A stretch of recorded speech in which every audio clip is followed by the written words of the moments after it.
Shut up and sit down.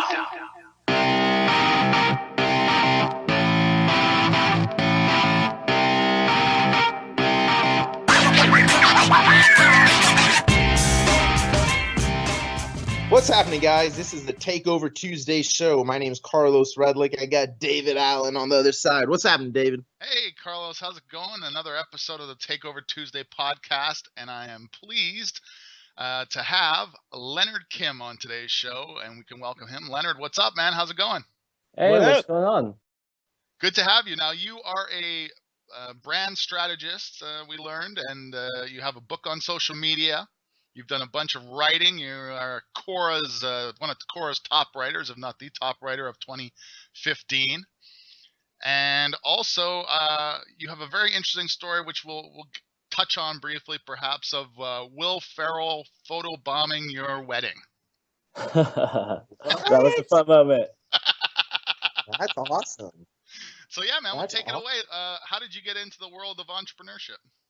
Well, let's see. Entrepreneurship. Back when I was 14, I really identified that there was a lack in the market for people getting music. Like, you know, CDs used to cost like what, $15 back then. And I was like, you know, the CD burner is only like $250. I bet I can make some money if I started burning CDs and selling them at school. So I gave that a try, and all of a sudden I was making like $250 a week.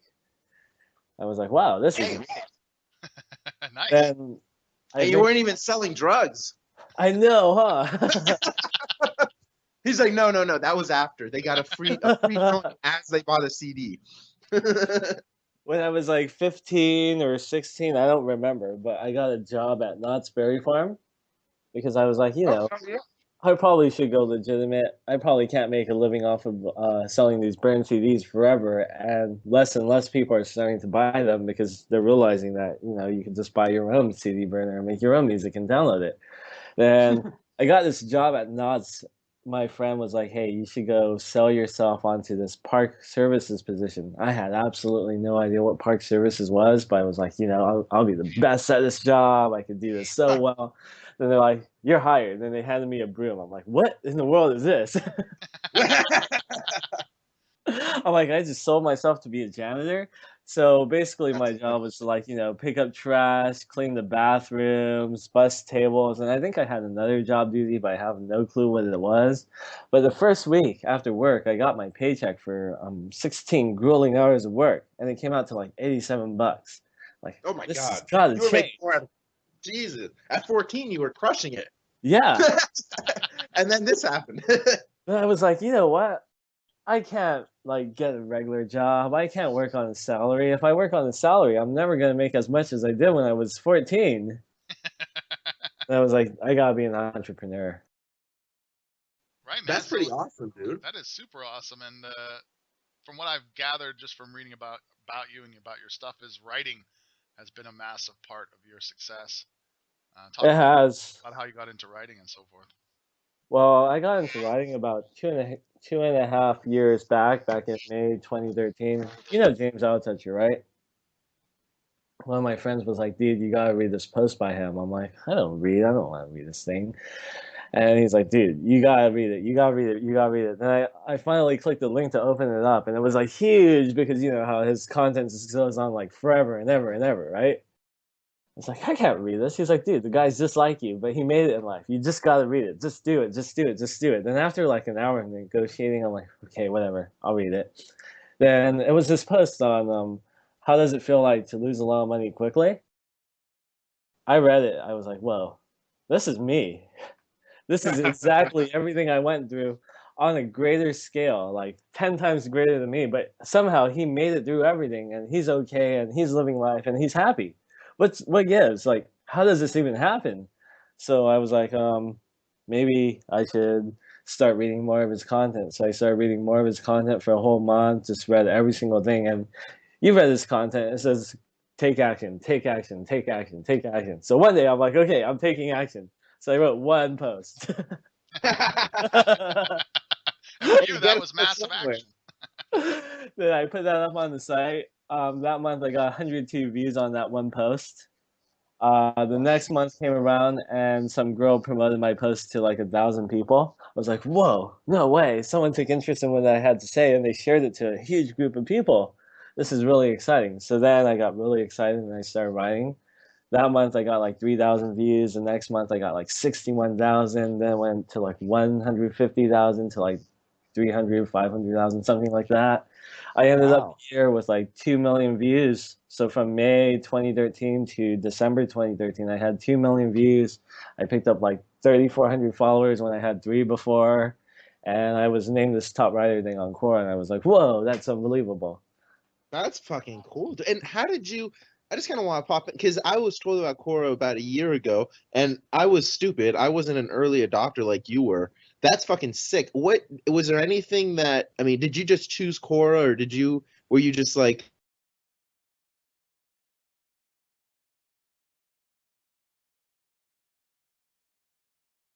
I put up like 3 posts on my blog and like no one read it. So I was like, maybe WordPress isn't for me. So after that, that's when I like quit writing and I was like, screw this. No one cares about what I had to say. But then like James, he kept getting all these views on Quora and there's this huge audience on Quora that's already there because there's like millions of people who use it. So by writing on Quora, I was able to like dial in and tune in on that pre-existing audience where I could just put up content and it's out in the world. Unlike my blog where I have to figure out how to market it, I have to figure out how to go and just do all that behind the scenes work that takes forever. Yeah, Yeah. The stuff no one likes to do. yeah, that's some cool shit. On Quora, all I had to do was just write, and it was out there. And eventually, you ended up on James's podcast a few times, or got to know him a bit. Yeah. Yeah, I met James back in, what was it, April 2014. Me, him, and Claudia, we sat down for brunch at the W Hotel in Times Square in New York. Chatted, like, I don't know if you've ever met James in person, have you? I have not. No, Nope. You've listened to his podcast though, right? I have. Yes. Where he just asks question after question after question, and he's just curious 100% of the time. Yep. That's exactly how he is in real life. All he wants to do is just ask questions and learn more about you. And it was like easy to talk to him because he just kept bringing up another question and another question and another question. But you don't really get to know him because he's asking all the questions. You're just answering them all. It was Right. really cool and really fun. That's a good con man technique, actually. That's really smart. You know what I mean? By the end of the day, but we used to actually do this. When I used to work in a direct sales job, I had a buddy of mine. He's kind of a manager, I guess, but he was pretty cool. We used to go into bars and just kind of not necessarily scam people, I guess, but we kind of did the same type of stuff as that. We would just try and know as much about everybody else and them know nothing about us. Like they don't know shit about, but we know like their social. You know what I mean? And actually, you'll be surprised. Like I'm not even joking about the social. We would write it down and we wouldn't sell it, but we were just we would have this competition. Be like, I wonder how stupid people are like nowadays. Like, do they even know like should you give your social, should you not? So we would just go up to people, ask them questions, talk to them, be like, dude, there's a really cool opportunity. We'd almost sell them a fake opportunity, get them to fill out a printed out sheet, and they'd literally write their social and all this stuff. And they never asked. They were like, they didn't care. They just like, yeah, here you go. I'm like, good God, Holy fuck. Well, they said whoever talks more loses, right? So. I think that's true. The only place where me talking more actually benefited me was car sales. That's about it. You did car sales at one point then, obviously. Yeah, in 2005, 2006, like I'd be like, so you want enough room for your kids to be happy and comfortable and move around, right? And I'd just be like asking these questions. They were statements with a question at the end, and they'd be nodding their head. Yeah, exactly. Just keep them nodding. Keep them nodding. Keep that yes ladder going. Yeah. Exactly. Now you have something called you're part of Influence Tree. Mm-hmm. Let me talk about that and what that is and a personal branding thing that you do now. Well, basically, Influence Tree is a course that teaches you how to build up your personal brand. For me, I've noticed that a lot of people came up to me and they're like, Leonard, can you mentor me? Can you mentor me? Can you mentor me? And I always just sat there. I'm like, huh, I don't really have time for this.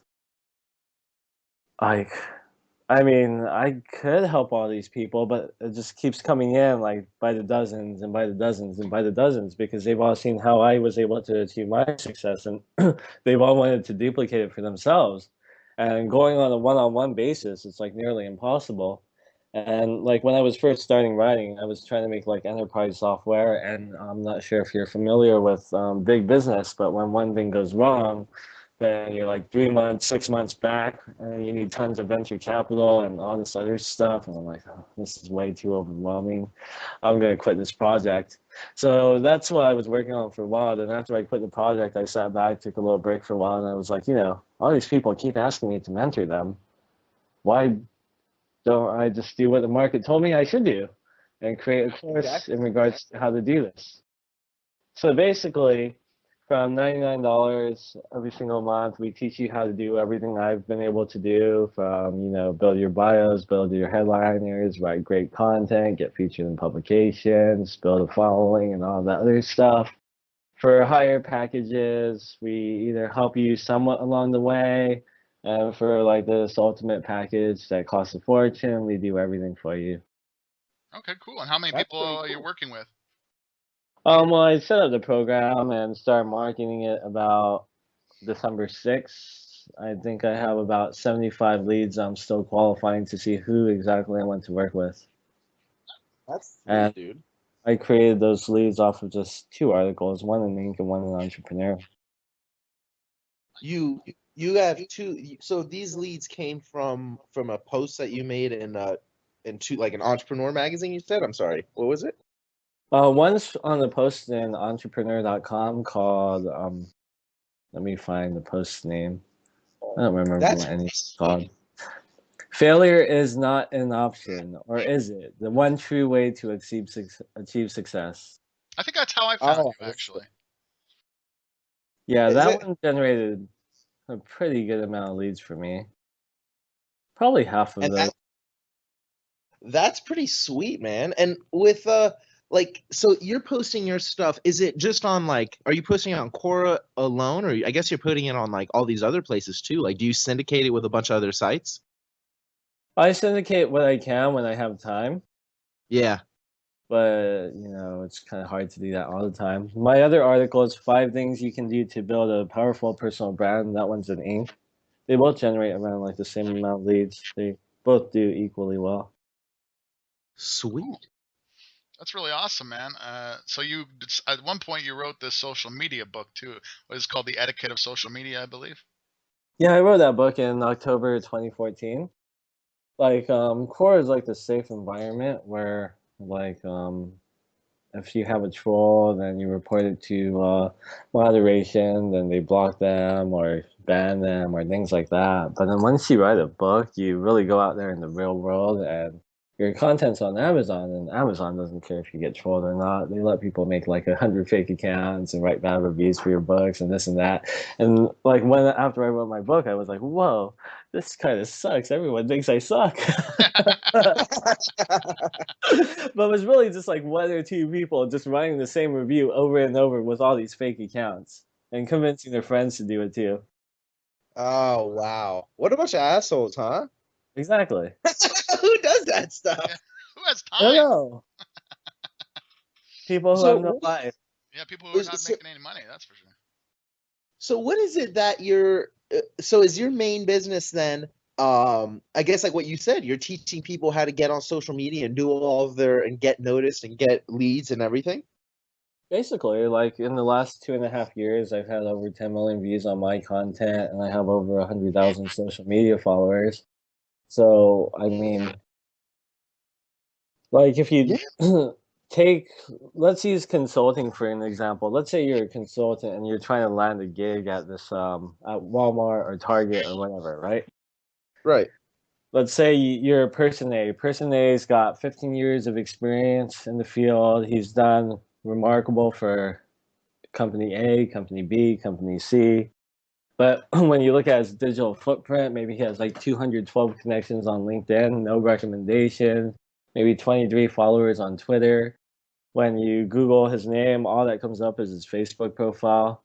Then person B is like maybe 2, 3 years out of college. He's working at another consulting firm with a decent name. He's got, I don't know, maybe like over 500 LinkedIn connections, 7 recommendations from his clients. His Twitter, he's got like maybe 2,482 followers. He's got a public Facebook page. He's got his own website. When you Google his name, you find an article on Inc. You find an article on maybe Entrepreneur. You find an article maybe in the Huffington Post, things like that.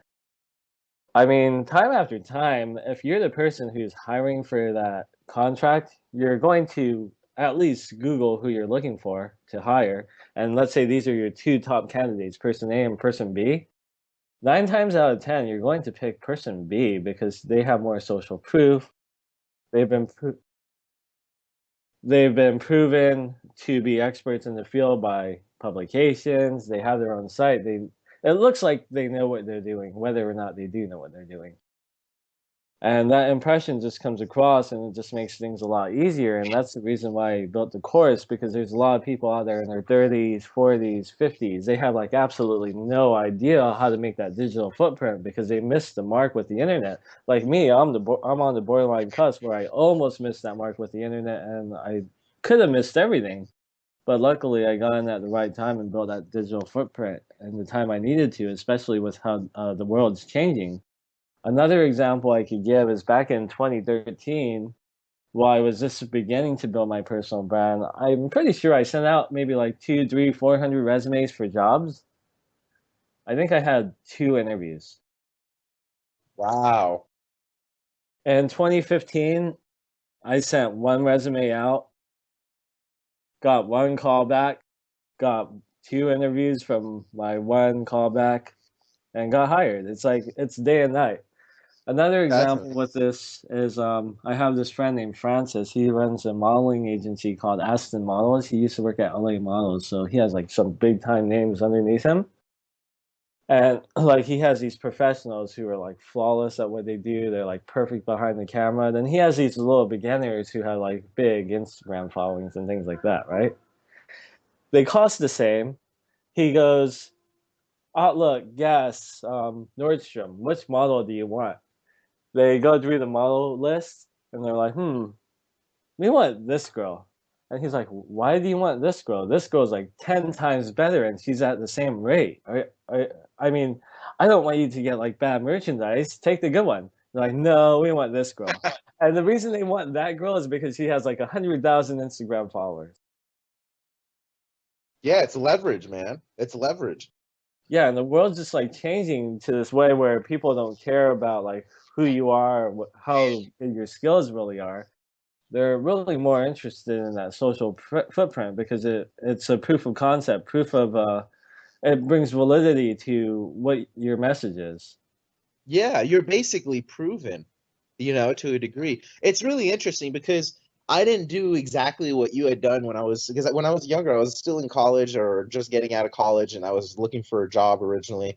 And then I remember just putting up different posts on Facebook and LinkedIn, and I kind of did what you're saying, but not to that full extent, I think, and it definitely worked because when you would Google my name, you would have a bunch of videos of me on YouTube or a bunch of shit on, and people would tell me in my interviews, hey, we Googled you and it said you have your own, marketing company already, and I was like, yeah, I just do stuff on the side, because I really obviously didn't, because if I did, then I wouldn't be looking for a job, but you know what I mean? But it was something that really helped out. So, I mean, when you're saying that stuff, I'm like nodding my head yes the whole time. I'm like, dude, I experienced that type of stuff probably on a lower level. But it's definitely powerful. It's so powerful because these people the first thing they do is they Google, all right, let's Google this guy. I was applying for a marketing position. I had a bunch of articles, I think at the time it was like ezinearticles.com or some shit like that. I don't remember, or article based, whatever it was. But I would just have a bunch of little articles on there. And I remember the person pulling it up in the interview. They're like, "Look at this shit. Did you write this? Is this you?" I'm like, "Yeah, that's me." I looked at a book and I kind of regurgitated it, but that's me. Yeah, and the funny thing is, like, people are so impressed when they see that you actually have a digital footprint. They're like, wow, you have writing online, you have videos online, you have podcasts, or whatever it is that you have online. Like, that just separates you from the rest of the candidates because no one really goes out there and does that. Like, 99.9% of the world, they go about, like, maybe posting up their food pictures or, Right. like, putting up their pictures with their friends out at the nightclub. I mean, I put up those pictures too. Yeah. Right, I saw your right. pictures from Vegas, incidentally. Yeah, Vegas was fun. That Oh, is it? was I'm actually going crazy. to be heading to Vegas in a couple of weeks for a seminar. I've never been to Vegas. That should be pretty cool. It was fun You over there. That was really fun. Like me, like for the last, I don't know, 10, 15 years, something like that. I've always had this thing where whenever someone would invite me to Vegas, I always said no, no, no, no, no. And then like after I was at Vegas and I had so much fun, I just thought about it and it was like, why did I always say no when people invited me to Vegas? This was like great. And I Yeah. thought about it like really hard. Then I remembered and I'm like, oh wait, when I was like 17, 18, 19, living with my mom, like she'd drive us out to Vegas and like she like blow her whole load gambling on like everything.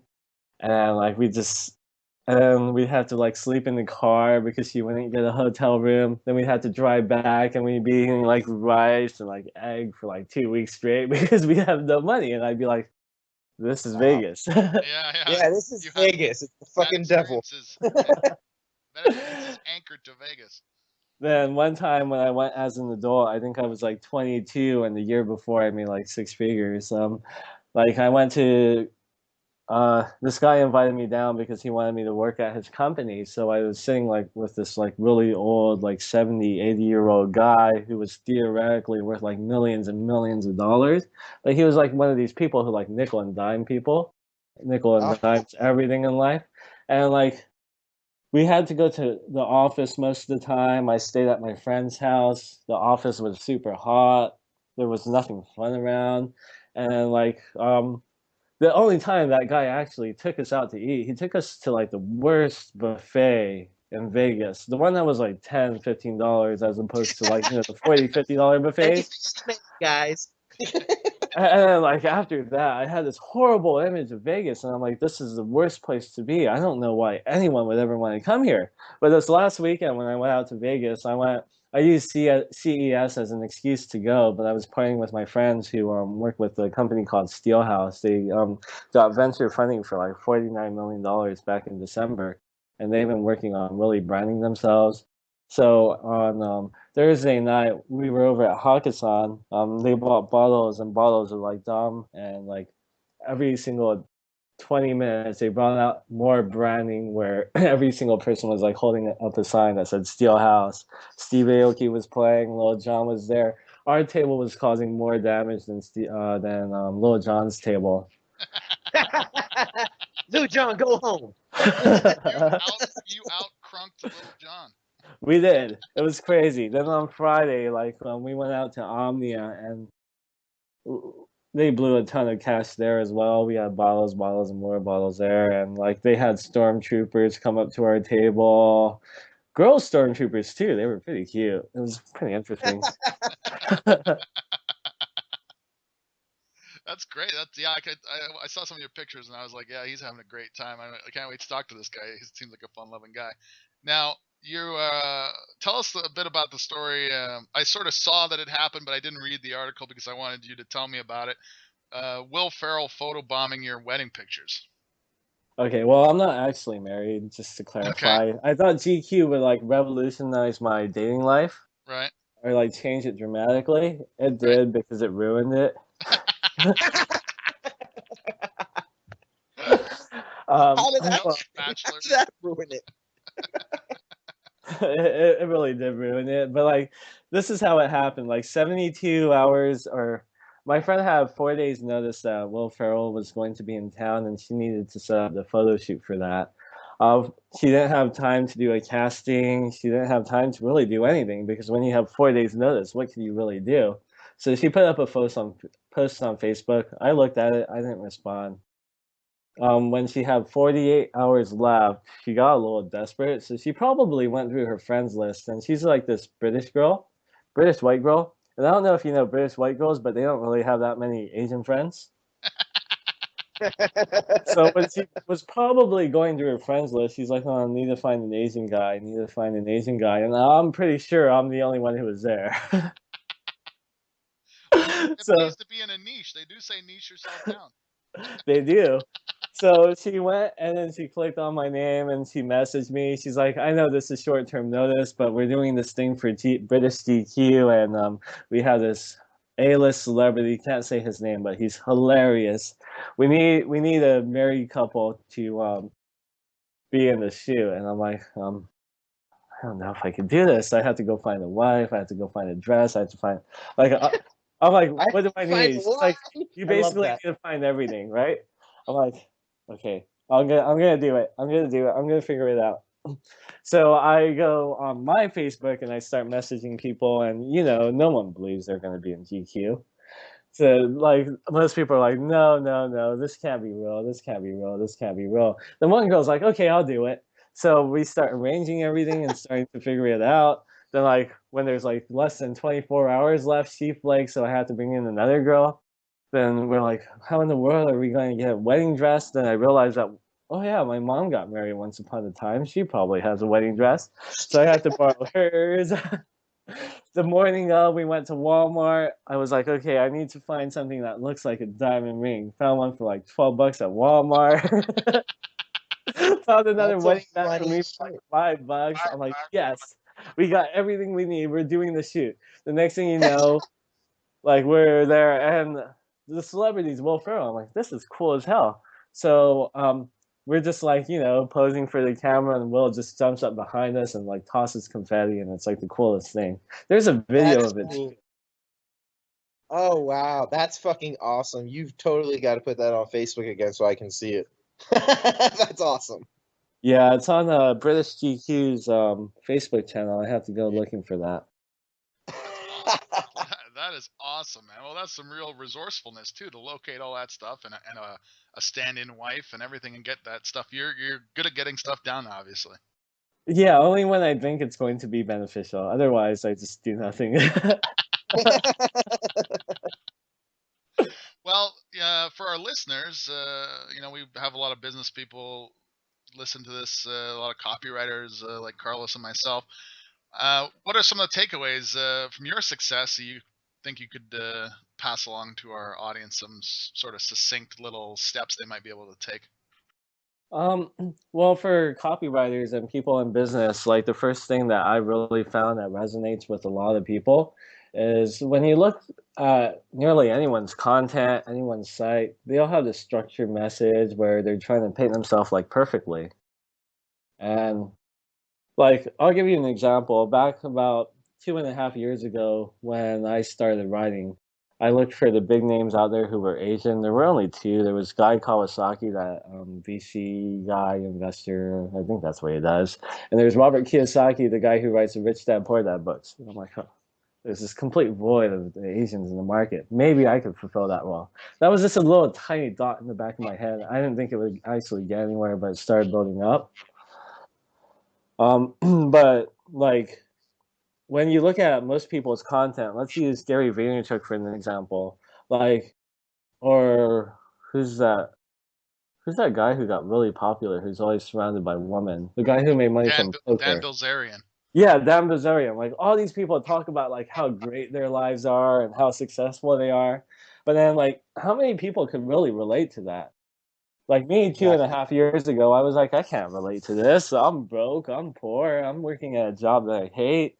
And most people, they're working at a job they hate. They're doing something that they don't like. They're just tired of going through the same routine every single day. So if you want to go out there and you want to brag about your successes, no one's going to pay attention. You just have to be honest and genuine and just be that normal person that you are and come across that way. That's how you separate yourself from the crowd. Right. Sounds It's like more real that way too. It's more, I've always kind of had a little principle in the back of behind of pretty much everything that I do.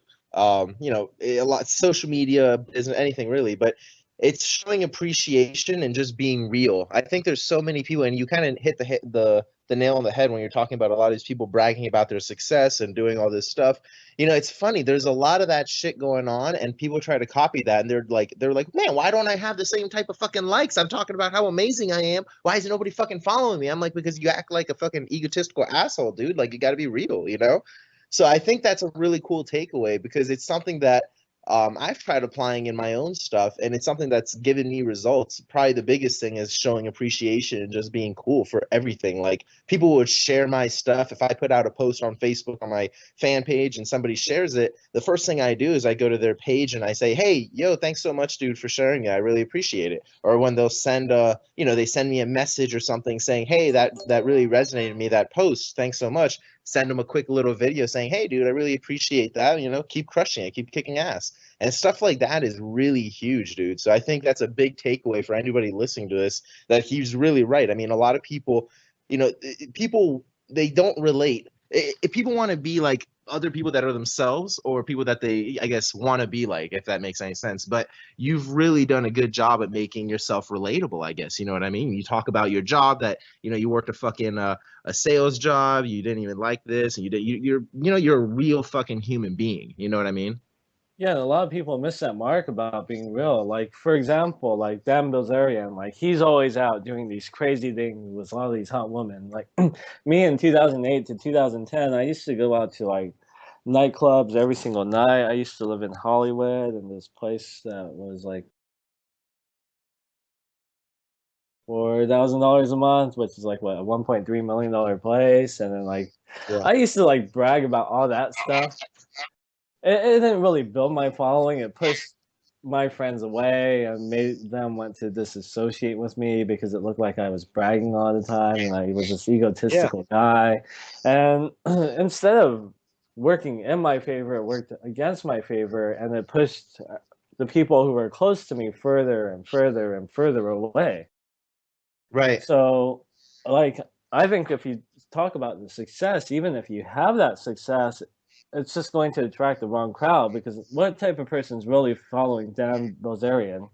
I mean, I would follow him just to say, "Oh, this is funny," but then like most people are following it because they kind of want to live that lifestyle that he's living. And are those really the type of people that you want to attract to be your followers as well?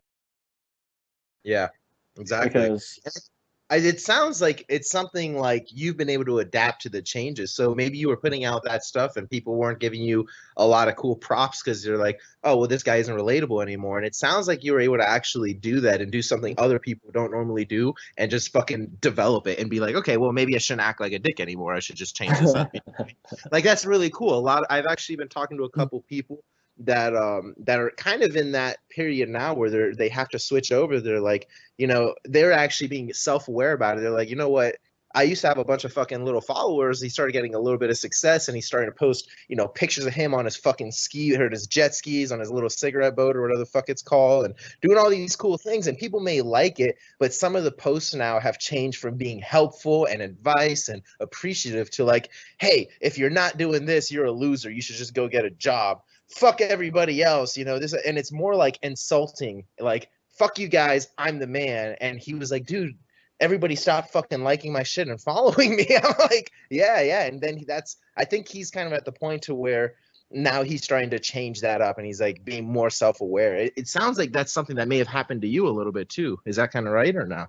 Yeah, like basically for me, I had to take a whole year off just to like reflect back on life, because things were just going so bad and it was like compounding and everything was just crashing apart. So I just had to take that 1 year to just step back and just examine my whole life and go through childhood all the way up to today to really figure out all the mistakes I was making in life, because I hit a point like in 2011 where I was like ready to go jump over a bridge and be like, "I'm done with all this shit. I'm done. I can't do this shit anymore. I'm through with everything." And like after my ex pretty much saved me and changed my mind about that situation, I just took a step back and I just sat there for a moment and was like,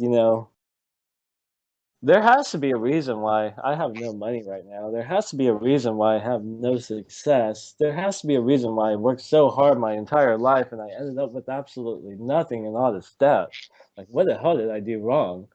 So I went looking for a whole year for all those things I did wrong. And I mean, some of it was Facebook content, some of it Yeah. was personality, some of it was bad habits, some of it was how I was treating other people. So I gradually went and changed all those bad behaviors, habit by habit by habit by habit. Then eventually I started becoming more humble, more genuine. But at the end of that search, when I was going through all that process, I found that the key moment that really influenced me to make that change was like my grandfather. When I was 16, he had Alzheimer's, he had his leg amputated, and he passed away. And I'm not sure if you know anyone who has Alzheimer's. Yeah, my grandmother used to. Yeah, it's a really crazy thing. Yeah, you're trying to talk to them, you're trying to have them remember who you are, and they have no Yeah, idea who you are, and it's like the most hurtful thing in the world.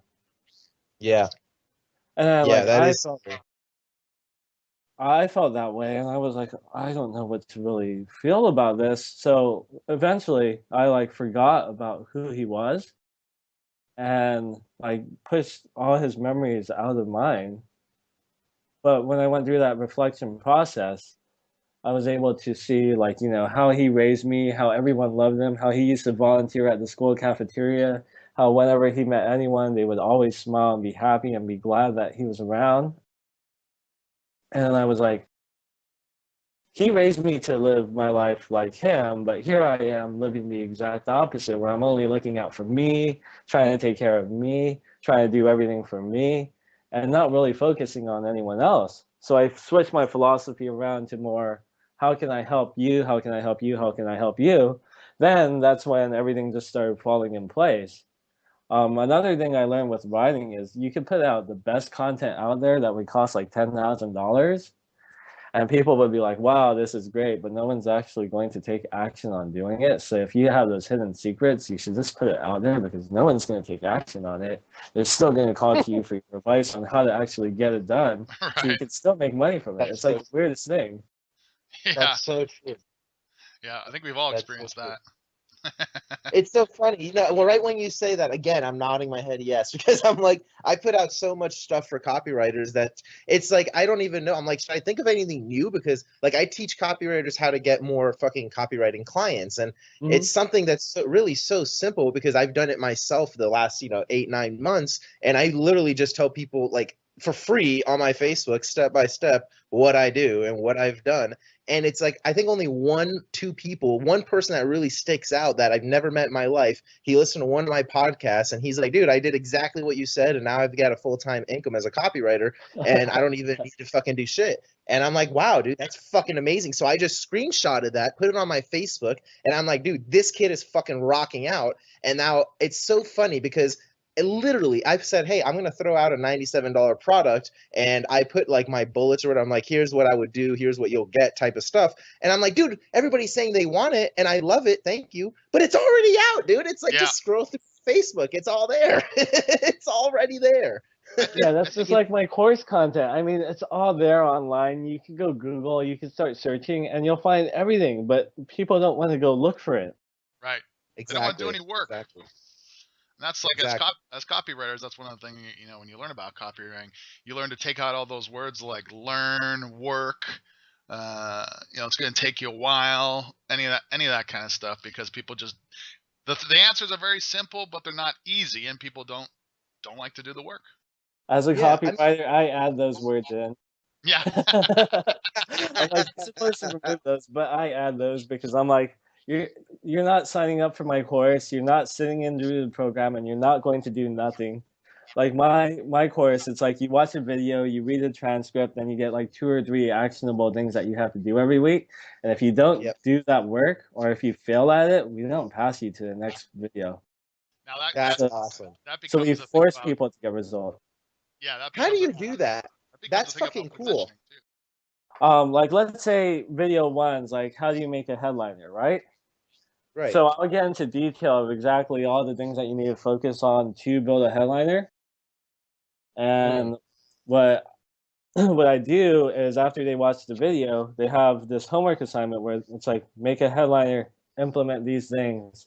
So they have to go out there and spend like hours looking up headliners, seeing how other ones are, and like trying to make their own, right? Right. So like let's say they make a crappy headliner. So what we'll do is we'll be like, okay, this part great, we'll circle and write great on it. This part bad, change, fix, and send it back to them. Nice. It's like a real, you're actually, I think that's really cool because it's holding them accountable and it's actually showing them what to, like, you're really teaching them something. You know what I mean? It's Yeah. not just here's my product, deuces. You know what I mean? Exactly. What is And that called? What's, so we can just plug it because I kind of want to look at it also. What's that called? How can people find that that's called course? influencetree.com. That's where the course is. Nice. Anybody Uh, who's listening should definitely just at least go check that out. That sounds like something that's pretty fucking kick-ass. A lot of people don't do anything that holds other people accountable, and what you're doing is actually developing people to, like, you're gonna develop people into fucking millionaires into something that they didn't think they could be just because you're holding them accountable and making them do a little bit of work, you know?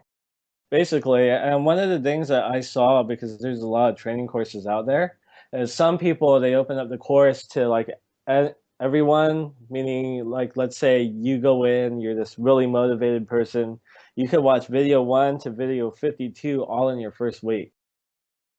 But now if you're watching 52 videos, how much of that are you really going to take action on? Exactly. Probably none of it.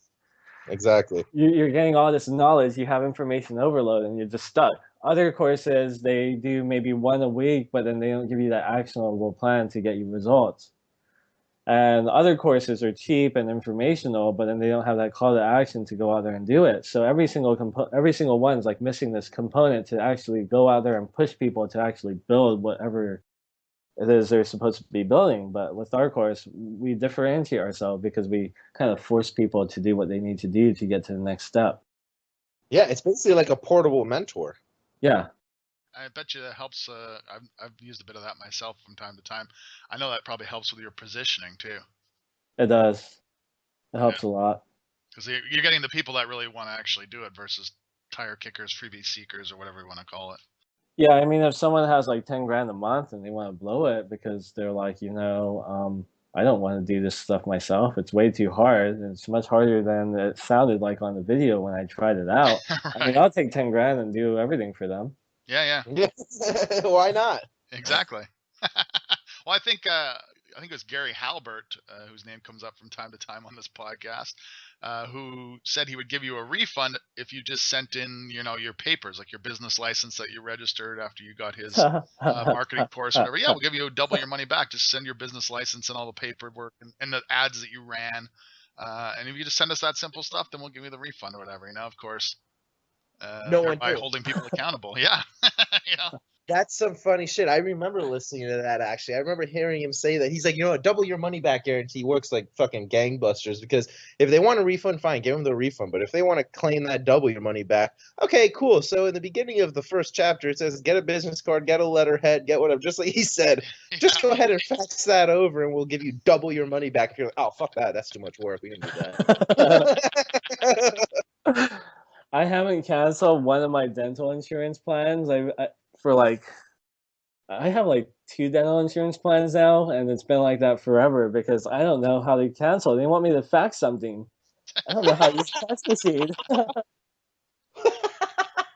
That's So so they're funny. like You can an probably find extra somebody online that'll do it for you. Give them 10 grand and they'll just cancel it. They're making get like someone an to do it extra on $11 for like live just because I don't know how to cancel it. You just have to have a son named Leonard Kim, and then he can take over the policy. There you go. That's true. Maybe I could have them make the payment. Exactly. Yeah, or just find one in Vegas, man. Fuck it. It doesn't have. It's like a fake wedding. It's a fake baby. Just go find one. He could probably resource one at Walmart alongside those fake diamond rings and stuff. That could potentially happen. Yeah, there you go. See, now you have a project for this afternoon. That's funny. So people can reach you at leonardkim.com, and is it influencetree.com as well, Leonard? Yeah, my email is hello@leonardkim.com.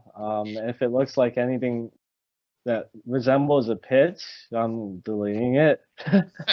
But if Love it's it. anything cool or anything interesting or anything else aside from a pitch, then I'm more than willing to read it. Carlos, you got any final questions for Mr. Kim?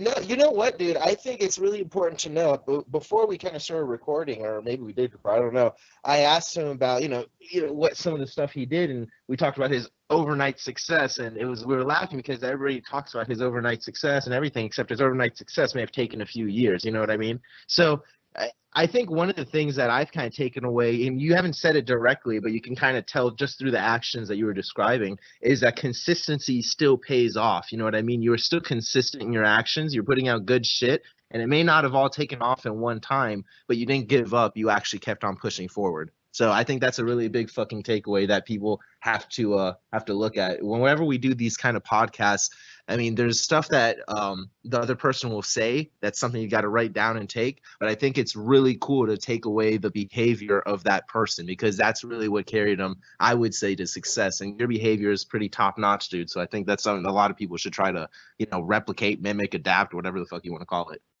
Thanks, I do appreciate that. Another thing I did was most of my efforts in the past were focused on like trying to promote a business. But then, as you're probably aware, 95% of businesses do fail. So when I redirected my efforts from trying to promote a business to building my own personal brand instead, I mean, the only way my personal brand fails is if I die. So when I redirected my efforts into building up that personal brand instead, that's what created that long-term success. And no, it didn't happen overnight. It's 31 years in the making. I'm 31 years old. It was effort from when I was a kid, taking all those memories back and combining them all together, trying projects and failing, trying, failing, then eventually going out there, hitting the right thing. And with over 100,000 followers and 10 million views, that took 2.5 years to still achieve. So it doesn't happen overnight. It takes time, it takes effort. And it just takes so much to grow and just change everything. And it's pretty hard to figure it out, especially when you're just going out there and trying to see what sticks. It's always good to find people to work with and look up to, whether they're virtual mentors or real mentors, to really help guide you along the way. Yeah. And if anybody on this call wants the magic pill, just pay him 10 grand and he'll do it all for you. Exactly. 10 grand a month.